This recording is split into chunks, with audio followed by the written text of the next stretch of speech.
আসসালামু আলাইকুম। আশা করি সবাই ভালো আছেন। আজকে আমরা টাইপস অফ বিম দেখব। প্রথমে আমরা দেখব ক্যান্টিলিভার বিম। ক্যান্টিলিভার বিম কি? যদি কোনো বিমের one side is free and other side is fixed, তখন সেই ধরনের বিমকে আমরা কি বলবো? ক্যান্টিলিভার বিম বলবো। আচ্ছা, আমি একটা ফিগার দেখাই। কি বলছিলাম? যদি কোনো বিমের ওয়ান সাইড ইজ ফ্রি, মনে করেন এটা একটা বিম যেটার length L, one side is free. এই সাইডটা কি দেখেন তো, এই এন্ডটা কি ফ্রি না? আর আদার সাইড ইজ ফিক্সড, তখন সে ধরনের বিমকে আমরা কি বলবো? ক্যান্টিলিভার বিম বলবো। তাহলে এই বিমের এক সাইড হচ্ছে ফ্রি আর এক সাইড কি ফিক্সড, তখন এই ধরনের বিমকে আমরা কি বলবো? ক্যান্টিলিভার বিম বলবো। এখন আমরা দেখব সিম্পলি সাপোর্টেড বিম কি। A beam supported at its both ends is known as simply supported beam. অর্থাৎ যদি কোনো বিমের বোথ সাইডস সাপোর্টেড অবস্থায় থাকে, তখন আমরা সে ধরনের বিমকে কি বলবো? সিম্পলি সাপোর্টেড বিম বলবো। আবার বলি, যদি কোনো বিমের বোথ সাইডস সাপোর্টেড অবস্থায় থাকে, তখন আমরা সে ধরনের বিমকে কি বলবো? সিম্পলি সাপোর্টেড বিম বলবো। যদি একটা ফিগার দেখাই,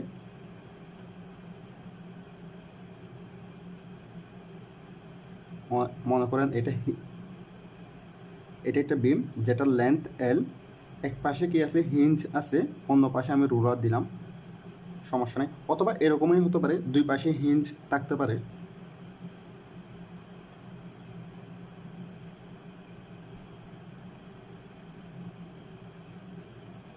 ঠিক আছে, তার মানে আমরা যেটা বুঝলাম, যদি কোনো বিমের দুই সাইডে সাপোর্ট থাকে, তখন আমরা তাকে কি বলবো? সিম্পলি সাপোর্টেড বিম বলবো। এখন আমরা ফিক্সড বিম কি দেখব। A beam whose both ends are fixed is known as fixed beam. অর্থাৎ যদি কোনো বিমের বোথ সাইডস এ ফিক্স সাপোর্ট থাকে, তখন সে ধরনের বিমকে আমরা বলবো ফিক্স সাপোর্টেড বিম। আবার বলি, যদি কোনো বিমের মনে করেন এটা একটা বিম যার লেন্থ এল, যদি কোনো বিমের উভয় বোথ সাইডসে, তার মানে একটা প্রান্ত, উভয় প্রান্তের মধ্যে ফিক্স সাপোর্ট থাকে, তখন সে ধরনের বিমকে আমরা কী বলবো? ফিক্স সাপোর্টেড বিম বলবো। ঠিক আছে, আবার বলি, যদি কোনো বিমের বোথ সাইডস এ ফিক্স সাপোর্ট থাকে, তখন সে ধরনের বিমকে আমরা কি বলবো? ফিক্সড বিম বলবো। এখন আমরা দেখব ওভারহ্যাঙ্গিং বিম। যদি কোনো বিমের এন্ড পোরশন সাপোর্ট থেকে একটু বাইরে বর্ধিত অবস্থায় থাকে, অর্থাৎ ঝুলানো অবস্থায় থাকে, তখন সে ধরনের বিমকে আমরা কী বলবো? ওভারহ্যাঙ্গিং বিম। একটা ফিগার রাখলে ভালো করে বোঝা যাবে। মনে করেন এটা একটা বিম যেটা টোটাল লেন্থ এল, এখানে একটা সাপোর্ট আছে, এখানে একটা সাপোর্ট আছে। দেখেন তো, এই বিমের একটা পোরশন ঝুলানো অবস্থায় আছে না? এই যে এই পোরশনটা কি ঝুলানো অবস্থায় আছে না? হ্যাঙ্গিং অবস্থায় আছে না? যদি এ ধরনের বিম হয়, তখন আমরা তাকে বলবো ওভারহ্যাঙ্গিং বিম। দেখেন, ঝুলানো অবস্থায় কিন্তু শুধু এক পাশ না, উভয় পাশে থাকতে পারে। এখানে কিন্তু শুধু এক পাশে দেখানো হয়েছে, কিন্তু সেটা কিন্তু একটা বিমের এই প্রান্তেও থাকতে পারে, অপর প্রান্তেও থাকতে পারে। এই যে মনে করেন, সেটা এভাবেও হতে পারে। এখানে একটা সাপোর্ট আছে, এখানে একটা সাপোর্ট আছে। এই যে এটা হচ্ছে যে আমার বাম, এটা কি ডান প্রান্তে ঝোলানো অবস্থায় যে হ্যাঙ্গিং অবস্থায় যে পোর্শনটা আছে, আর এটা হচ্ছে আমার কি বাম প্রান্তে হ্যাঙ্গিং অবস্থায় যে পোর্শনটা আছে।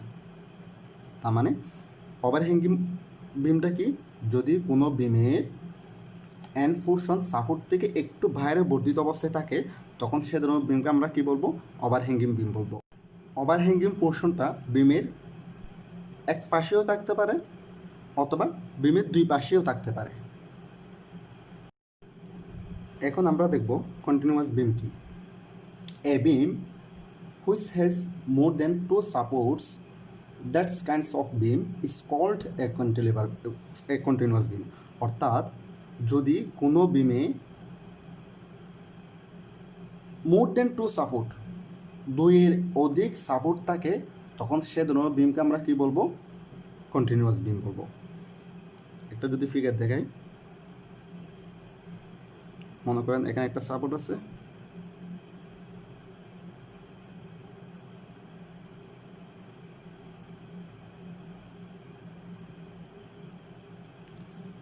যে কোনো কিছু হতে পারে, হিঞ্জ হতে পারে, ফিক্সড হতে পারে, রোলার হতে পারে, এগুলো যে কোনো কিছু দিতে পারি আমরা এই এন্ড পোর্শনে এই সাপোর্টগুলো। দেখেন এটাও কিন্তু এক প্রকারের সিমলি সাপোর্টেড বিম না, কারণ দুই প্রান্তে কী থাকবে, সাপোর্ট থাকবে। কিন্তু এটার মধ্যে পার্থক্য শুধু কি, এখানে হচ্ছে যে বিমের মধ্যখানেও কী থাকে, সাপোর্ট থাকে। এখানে কি বিমের মধ্যখানেও সাপোর্ট থাকে। তার মানে কন্টিনিউয়াস বিম আমরা কাকে বলবো, যদি কোনো বিমের মধ্যে মোর দেন টু সাপোর্ট থাকে তখন সে ধরনের বিমকে আমরা কি বলবো, কন্টিনিউয়াস বিম বলবো।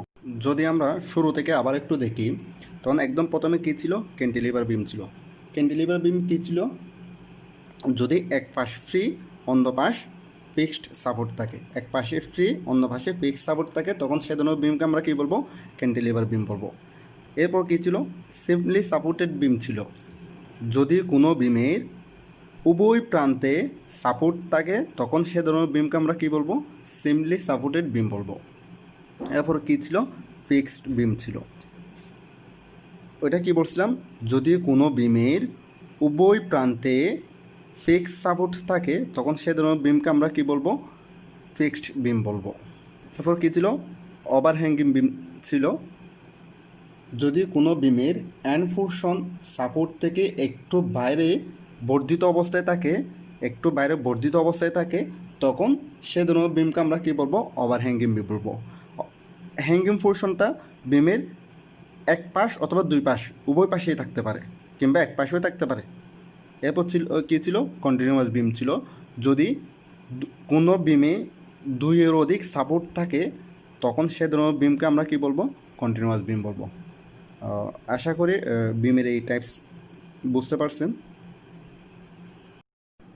ওকে, এখন আমরা বিমের টাইপস অফ লোডিং দেখব। প্রথমে দেখব point load or concentrated load. A load acting at a point of a beam is known as concentrated or point load। অর্থাৎ যদি এটা একটা সিম্পলি সাপোর্টেড বিম হয়,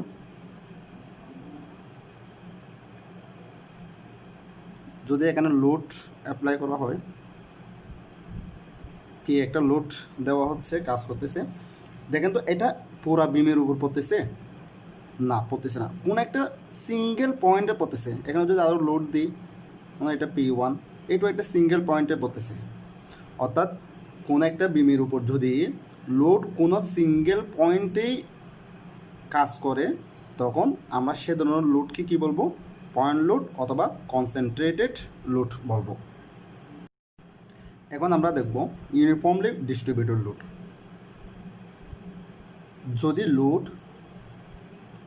কোনো সিঙ্গেল পয়েন্টে কাজ না করে, একটা নির্দিষ্ট লেন্থের উপর ইকুয়ালি সমানভাবে ডিস্ট্রিবিউটেড থাকে তখন সে ধরনের লোডকে আমরা কী বলবো, ইউনিফর্মলি ডিস্ট্রিবিউটেড লোড। অর্থাৎ আবার বলি, যদি লোড কোনো নির্দিষ্ট অর্থাৎ কোনো স্পেসিফিক বা কোনো সিঙ্গেল পয়েন্টে না পড়ে, পুরো লেন্থের উপর যদি সমানভাবে ডিস্ট্রিবিউটেড থাকে সে ধরনের লোডকে আমরা কী বলবো, ইউনিফর্মলি ডিস্ট্রিবিউটেড লোড। আমরা যদি একটা ফিগারের মাধ্যমে দেখি, যদি এটা আমার একটা সিম্পলি সাপোর্টেড বিম হয়, এটার লেন্থ যদি এল হয়, তাহলে লোড যদি পুরো লেন্থের উপর সমানভাবে ডিস্ট্রিবিউটেড থাকে, এই ধরনের লোডকে আমরা কি বলবো? ইউনিফর্মলি ডিস্ট্রিবিউটেড লোড বলবো। এটা একক হবে কি? ওয়েট পার লেন্থ। ঠিক আছে, ওয়েট পার লেন্থ। এরপর আমরা দেখব হচ্ছে যে ইউনিফর্মলি ভেরি লোড। ইউনিফর্মলি বেরিং লোড কি? যদি লোড এর মান লেন্থ বাড়ার সাথে সাথে একটা ইউনিফর্ম রেটে কি বাড়তে থাকে, সে ধরনের লোডকে আমরা কি বলবো? ইউনিফর্মলি বেরিং লোড। আবার বলি, যদি লোড এর মান লেন্থ বাড়ার সাথে সাথে একটা ইউনিফর্মলি রেটে বাড়তে থাকে, সে ধরনের লোডকে আমরা কি বলবো? ইউনিফর্মলি বেরিং লোড। সংক্ষেপে কি বলবো? ইউবিএল। এই যে একটা ফিগার দেখেন, তাহলে বুঝতে পারবেন। মনে করেন এটা একটা আমার সিম্পলি সাপোর্টেড বিম,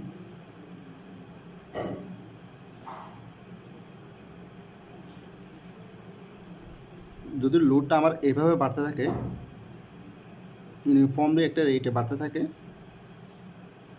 লেন্থের সাথে সাথে, এই ধরনের লোডকে আমরা কি বলবো? এটা কি? এল, ইউনিফর্মলি বেরিং লোড। এটা একক কি? ওয়েট পার লেন্থ। যদি আমরা শুরু থেকে আবার দেখি, পয়েন্ট লোড কী ছিল? পয়েন্ট লোড হচ্ছে যে কোনো বিমের উপর যদি লোড কোনো সিঙ্গেল পয়েন্টে কাজ করে, তখন সে ধরনের লোডকে আমরা কী বলবো? পয়েন্ট লোড অথবা concentrated load. Uniformly distributed load অথবা ইউডিএল কি? লোড কোনো সিঙ্গেল পয়েন্টে না পড়ে যদি একটা নির্দিষ্ট লেন্থের উপর ইকুয়ালি ডিস্ট্রিবিউটেড থাকে, সব জায়গায় সমানভাবে ডিস্ট্রিবিউট থাকে, তখন সে ধরনের লোডকে আমরা কি বলবো? ইউডিএল। ইউনিফর্মলি ভেরিং লোড কি? যদি লোডের মান লেন্থ বাড়ার সাথে সাথে একটা নির্দিষ্ট একটা ইউনিফর্ম রেটে বাড়তে থাকে, লোডের মানটা একটা ইউনিফর্ম রেটে বাড়তে থাকে, সে ধরনের লোডকে আমরা কি বলবো? ইউবিএল অথবা ইউনিফর্মলি ভেরিং লোড। আশা করি এতটুকু পর্যন্ত বুঝতে সমস্যা হয় নাই।